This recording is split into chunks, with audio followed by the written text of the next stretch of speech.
Assalomu alaykum, hurmatli muxlis, kanalimizga xush kelibsiz. Bugun sizlarga yangi tug'ilgan chaqaloqlarga issiq kunlarda issiqlik toshsa nima qilamiz degan savolga javob berib o'taman. Demak, boshladik. Aslida yangi tug'ilgan chaqaloqlarda ushbu kunlardagidek anomal issiq kunlarda issiqlik toshishi juda ko'p uchraydi. Ayniqsa yozning o'ta issiq kunlarida chaqaloqning ter bezlari hali to'liq rivojlanmaganligi sababli ter chiqishi qiyinlashadi va teri ostida qolib ketadi. Natijada mayda qizil yoki pushti toshmalar paydo bo'ladi. Issiqlik toshishi qanday holatda ko'rinadi? Buning asosiy belgilari bor. Misol uchun, mayda qizil yoki pushti donachalar ba'zan tiniq suyuqlik bilan to'lgan mayda pufakchalar ko'rinishida ham bo'lishi mumkin. Ko'pincha yuz, bo'yin, ensa, ko'krak orqa, qo'ltiq osti, cho'l sohasi va taglik ostida paydo bo'ladi. Bola bezovta bo'lishi mumkin, lekin ko'p hollarda umumiy ahvoli yaxshi bo'ladi. Toshmalar qichishishi ham mumkin. Va ushbu holatda bola bezovtalanib, yig'lashi ham kuzatiladi. Nima sababdan issiqlik toshadi? Buning asosiy sabablari havoning juda issiq bo'lishi, bolani ortiqcha o'rab qo'yish, qalin kiyim kiydirish, xona haroratining yuqori bo'lishi, teri uzoq vaqt nam bo'lib qolishi, taglikni uzoq vaqt almashtirmaslik. Ushbu holat yuz berganda uy sharoitida nimalar qila olamiz? Birinchi navbatda bolani salqin tutishimiz kerak. Eng muhimi tanasini sovutish emas, balki me'yoriy haroratda ushlab turish.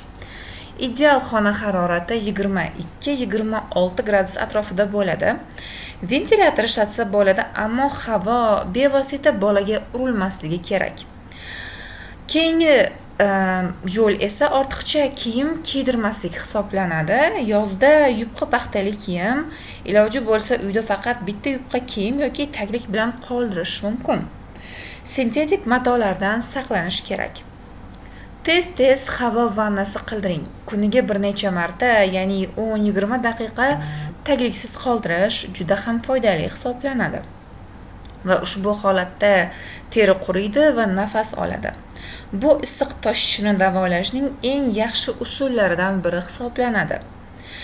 Iliq suv bilan cho'miltirishni ham unutmang. Kuniga 1-2 marta ushbu holatni takrorlang, ya'ni iliq suv juda issiq ham, juda sovuq ham bo'lmasligi kerak. Oddiy suvning o'zi yetarli hisoblanadi bunday holatlarda. Terini quruq tutishni unutmang. Cho'milgandan keyin sochiq bilan ishqalamasdan ehtiyotkorlik bilan quriting. Ayniqsa bo'yin burmalarini yaxshi quritish kerak. Taglikni tez almashtirib turing. Taglik uzoq vaqt nam qolsa, toshmalar kuchayadi. Har safar almashtirganda terini quritib oling. Kukun, ya'ni persipka ishlatish kerakmi? Ko'p hollarda shart emas. Ba'zan kukun namlikni kamaytirishi mumkin, lekin juda ko'p surtmang. Bu nafas yo'llariga, demak, jiddiy ziyon yetishi mumkin agar u nafas yo'llariga kirib ketsa. Krem va kukunni birga ishlatmang hech qachon. Krem surtish kerakmi? Ya'ni issiqlik toshgan paytida. Odatdagi issiq toshishida yog'li kremlar tavsiya etilmaydi. Chunki ular ter bezlarini yanada berkitadi, toshmalarni kuchaytirishi mumkin. Faqat shifokor tavsiya qilgan himoya kremi yoki sink oksid saqlovchi krem taglik toshmasi bo'lsa foydali bo'lishi mumkin.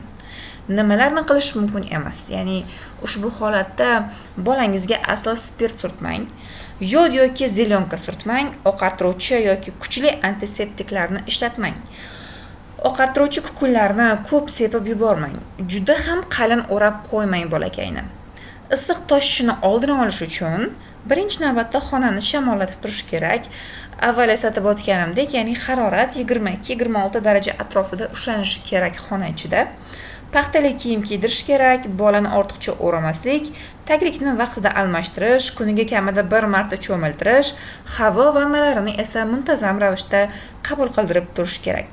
Qaysi holatlarda shifokorga darhol murojaat qilish kerak? Ya'ni tana harorati 38 gradus yoki undan yuqori bo'lsa, toshmalar yiringlasa, qizarish tez tarqalsa, bola emishni rad qilsa, juda lanj bo'lib qolsa, toshmalar 3-5 kun ichida ham kamaymasa, teri shishib yoki og'riqli bo'lib qolsa.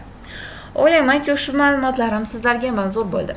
Agar videomiz yoqqan bo'lsa, kanalimizga obuna bo'lishni hamda like bosishni unutmang. E'tiboringiz uchun rahmat.